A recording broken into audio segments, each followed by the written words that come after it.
Πες μας πώς θυμάσαι το χωριό εσύ όταν ήσουν νέος. Κάθε βράδυ χορεύανε ο κόσμος. Γλεντάγανε. Δουλεύανε στα εργοστάσια, παίρνανε λεπτά.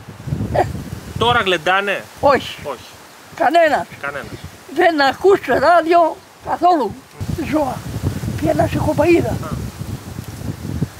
Κτηνοτροφία. Ζώα πολλά. Κτηνοτροφία είχε. Ζώα παντού. Μπράβο. Τώρα δεν υπάρχουν. Δεν υπάρχει τίποτα. Αγροτιά. Αγροτιά δεν είχαν ο κόσμος να σπείρουνε. Αν έβρισκες κάποιον ξένο, Ναι. και τον συναντούσες στην Αθήνα, Ναι. και του λέγες ότι εγώ είμαι από το Μαυρομάτι, Ναι. τι θα του λέγες για να έρθει στο χωριό?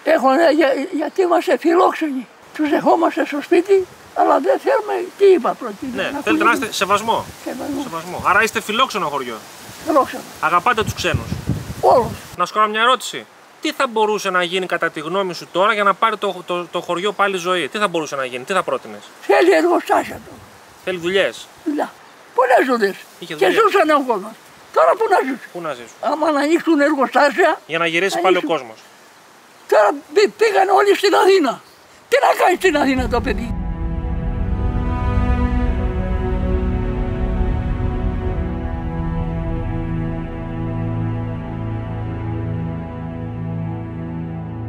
Δεν φοβάμαι τίποτα, μόνο το Θεό απάνω.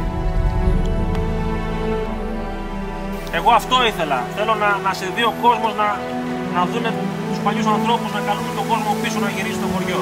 Μας τα πες όλα. Να γυρίσουν, πώς να γυρίσουν. Λοιπόν, να έρθετε στο Μαυρομάτι, στο χωριό στο Μαυρομάτι. Το Μαυρομάτι Θηβών. Γιατί είναι άλλο Μαυρομάτι απάνω, τα κατέχω εγώ αυτά. Τι να κάνουμε? Να έρθετε στο χωριό, θα φάμε, θα πιούμε, θα γλεντήσουμε, να πιάσουμε τα παλιά μας.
brand new day.